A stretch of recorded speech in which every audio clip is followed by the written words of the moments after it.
1903, dans une cabane à Milwaukee, deux jeunes ont créé une moto qui a défini le rêve américain.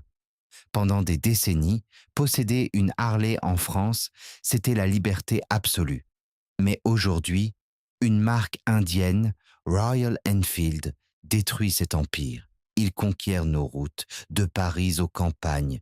Voici comment le roi est tombé. Mais avant de parler de motos, parlons d'argent, parce que la situation financière est tout simplement dramatique. En ce moment, Eicher Motors et la maison mère de Royal Enfield pèse environ 25 milliards de dollars en bourse. Harley-Davidson, environ 2,4 milliards de dollars. Ce n'est pas une erreur de frappe. Le constructeur indien vaut aujourd'hui plus de 10 fois plus que la légende américaine. Et voici ce qui est vraiment choquant. Il y a seulement 2 ans, début 2022, l'écart entre ces deux entreprises n'était que de 4 milliards. À l'époque, Eicher Motors valait un peu plus de 10 milliards et Harley environ 6 milliards. Et c'était un écart normal et raisonnable entre une marque qui monte et une marque bien installée. Aujourd'hui, cet écart a explosé. En seulement 2 ans, Royal Enfield a gagné environ 12,5 milliards de dollars en valeur. Pendant ce temps, Harley a perdu plus de 2 milliards. L'action en bourse de Harley a chuté de 60% depuis 2022. Et l'hémorragie ne ralentit pas. Chaque nouveau rapport financier apporte de mauvaises nouvelles. Il faut bien comprendre une chose. Ce que nous regardons, ce n'est pas une petite crise passagère pour Harley. Ce n'est pas une simple baisse de régime. C'est un effondrement total d'un côté et un triomphe absolu de l'autre qui se produisent exactement au même moment. Comment l'entreprise qui a inventé la culture de la moto américaine a-t-elle pu se faire écraser par une marque que presque aucun motard français ne connaissait vraiment il y a 10 ans? L'hémorragie interne de Harley. Pour comprendre comment nous en sommes arrivés là, il faut regarder à l'intérieur de Harley-Davidson. Et ce n'est pas beau à voir. Parlons des résultats financiers de l'année fiscale 2025. Harley a affiché des revenus globaux de 4,47 milliards de dollars. Ça semble énorme, n'est-ce pas? Sauf que ce chiffre est en baisse de 14% par rapport à l'année précédente. Pas une petite baisse. 14% en une seule année. Mais la baisse des revenus n'est même pas la partie la plus effrayante. Le vrai choc se trouve dans leur cœur de métier, la vente de motos. Le département qui a fait de cette entreprise une légende américaine a enregistré une perte opérationnelle de 29 millions de dollars. Soyons très clairs sur ce point. Ils ne font pas moins de bénéfices. Ils perdent littéralement de l'argent à chaque fois qu'ils vendent des motos. L'année d'avant, ce même secteur gagnait 278 millions de profits. C'est un retournement de 300 millions vers le gouffre en seulement un an. Dès face à ce désastre, la direction a paniqué. En mai 2025, Harley a fait une chose rarissime en affaires. Elle a complètement annulé ses prévisions financières. Les dirigeants ont avoué aux investisseurs qu'ils ne savaient bon plus de quoi l'avenir serait fait. Ils ont perdu le contrôle du navire. Leur excuse officielle? Les taxes douanières en Europe. Harley affirme que ces tarifs leur coûtent des dizaines de millions de dollars. C'est vrai que cela coûte cher. Mais pour nous, c'est l'excuse parfaite pour cacher une vérité plus dure. En France et partout en Europe, les motards s'éloignent de la marque, avec ou sans taxe. Le problème n'est pas la douane, c'est que les clients partent ailleurs. Le désastre électrique. Et si vous pensez que leur avenir passe par l'électrique pour se moderniser, préparez-vous au pire. Parlons de LiveWire, la grande division électrique de Harley-Davidson. Au premier trimestre 2025, combien de motos électriques ont-ils vendu? 33. Écoutez bien ce chiffre. Pas 33 000. Juste 33. Sur toute l'année 2025, ils en ont écoulé à peine 653, générant une perte astronomique de 75 millions de dollars. Si vous faites le calcul, cela signifie que Harley perd environ 115 000 dollars pour chaque moto électrique vendue. Ils brûlent de l'argent à une vitesse folle. Ce projet devait être leur grand sauvetage. LiveWire devait attirer une clientèle plus jeune. Mais regardons la réalité de notre côté de l'Atlantique. À Paris, à Lyon ou à Marseille, les jeunes motards urbains ne veulent pas d'une moto électrique hors de prix qui ne ressemble à rien de ce qu'ils aiment. Ils cherchent du caractère, de l'accessibilité et du style pour naviguer dans le trafic.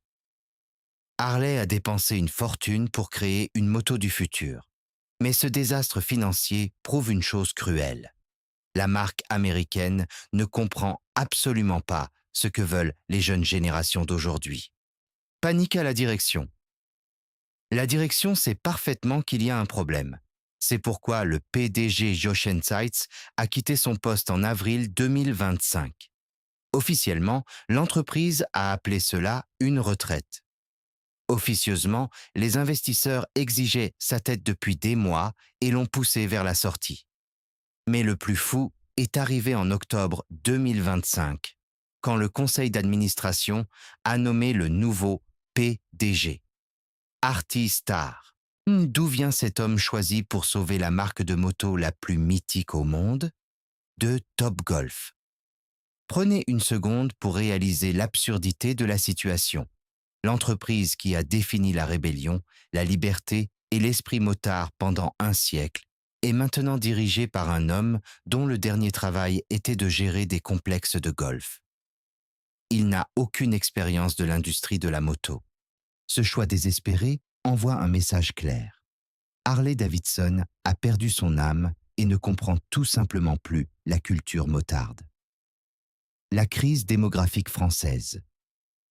Mais le vrai cauchemar pour Harley, le danger mortel qu'ils ignorent depuis 20 ans, c'est la crise démographique. Aujourd'hui, l'âge moyen d'un acheteur Harley-Davidson est d'environ 52 ans. En France, c'est ce qu'on pourrait appeler la fameuse génération Johnny. Ce sont les baby-boomers qui ont construit le succès de la marque chez nous. Ils ont grandi avec le mythe de la route 66, le rock, le cuir, les chromes et le rêve américain sur 2 roues. Ils ont fait de Harley un phénomène culturel absolu. Mais aujourd'hui, cette génération vieillit inévitablement. Soyons honnêtes, piloter ces machines demande une certaine condition physique. Une Harley classique pèse souvent plus de 300 kilos. C'est tout simplement trop lourd et trop difficile à manœuvrer pour des motards qui commencent à avoir mal aux genoux, au dos et à qui les médecins conseillent vivement de ralentir. Le résultat de ce vieillissement est brutal. Il suffit d'aller faire un tour sur des sites comme Le Bon Coin pour comprendre la catastrophe en temps réel. Le marché de l'occasion est totalement inondé.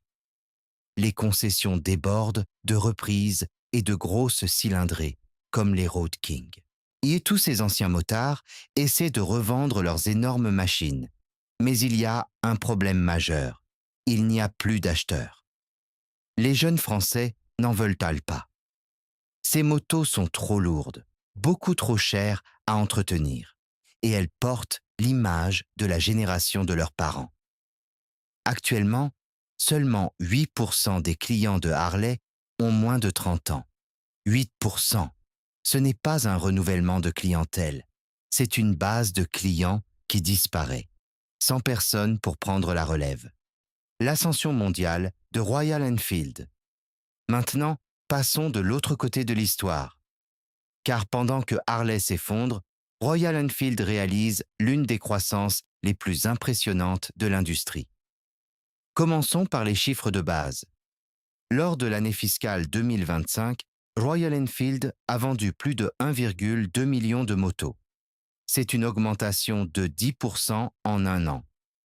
Pour la première fois de ses 123 ans d'histoire, la marque franchit le cap historique du million. Mais voici le chiffre qui devrait terrifier Milwaukee, les exportations. Leurs ventes en dehors de l'Inde, particulièrement sur nos routes en Europe, ont explosé de 30% pour atteindre plus de 100 000 unités expédiées. Réfléchissez à cela une seconde. Les exportations seules de Royal Enfield rattrapent presque la totalité des ventes mondiales de Harley-Davidson. La marque indienne, que Harley ignorait il y a 5 ans, fait maintenant jeu égal avec eux au niveau mondial, juste avec ses exportations. Côté finance, la comparaison est humiliante. Le bénéfice net de Royal Enfield a atteint environ 556 millions de dollars. Ce bénéfice est largement supérieur à celui de Harley, 328 millions. Royal Enfield gagne plus d'argent avec de meilleures marges, alors que leurs revenus totaux sont 2 fois moindres. Le résultat ? Leurs usines tournent à plein régime. Ils étendent activement leur capacité de production pour atteindre 2 millions de motos d'ici 2028. Et ils investissent massivement pendant que Harley n'arrive pas à écouler les motos qu'ils savent déjà produire. Stratégie 1. Le prix et le permis. A2. Alors, comment Royal Enfield gagne-t-elle cette guerre chez nous ? Voyons leur première grande stratégie, le permis A2 et la guerre des prix. Si vous êtes motard en France, vous connaissez la règle d'or, le permis A2. Depuis quelques années, la loi européenne impose à tous les nouveaux conducteurs, quel que soit leur âge, d'être limités à une moto d'une puissance maximale de 47,5 chevaux pendant leurs 2 premières années. C'est le passage obligé. Et c'est là que Royal Enfield a trouvé l'arme absolue. Leurs motos, comme la fameuse gamme des 650, Interceptor et Continental GT, ou la série des 350, sont nativement compatibles avec le permis A2. Le moteur est conçu pour faire exactement la bonne puissance. Pas besoin de bridage électronique complexe ou de modifications coûteuses. Elles sont faciles à conduire, tolérantes et parfaites pour commencer. À l'inverse, Harley-Davidson n'a pratiquement rien de vraiment adapté. Leurs motos sont trop lourdes, trop massives et inadaptées aux jeunes conducteurs européens. Mais la vraie bataille se gagne sur la facture. Regardons les prix de plus près. Chez Royal Enfield, vous pouvez vous offrir une Hunter 350 flambant neuve pour environ 4 500 €. Leur modèle phare, l'Interceptor 650, coûte autour de 7 000 €. Maintenant, regardons Harley. Après avoir baissé ses prix en urgence, leur moto d'entrée de gamme, la Nightster, commence à presque 10 000 €. Et si vous voulez leur modèle supérieur, le Sportster S, il faut débourser la somme folle de 16 000 €. Faites le calcul. Pour le prix d'un seul Sportster S, vous pouvez acheter 2 Interceptor 659 et il vous restera encore 2 000 € en poche pour acheter votre équipement. Le constat est sans appel. Les jeunes Français n'ont pas 15 000 € à mettre dans leur première moto.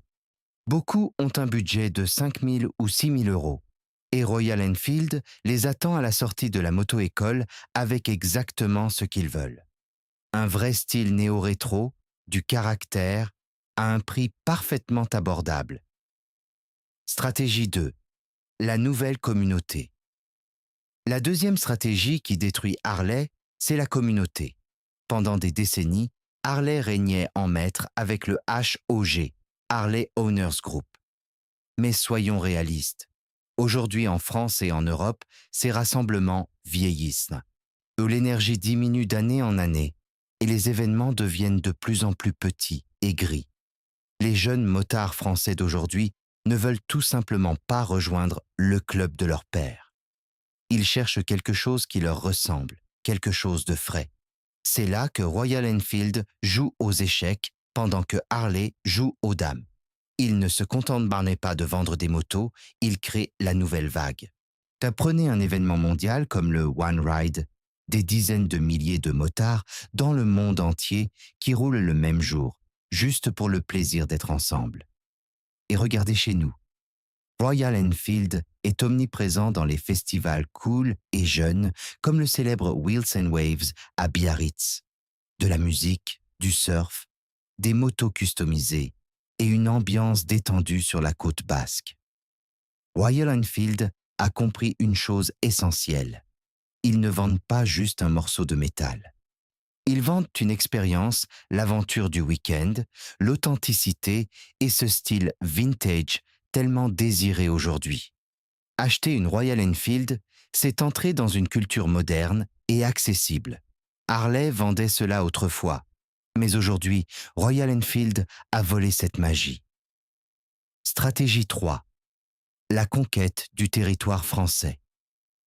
La troisième stratégie est une véritable conquête visuelle et physique de notre territoire.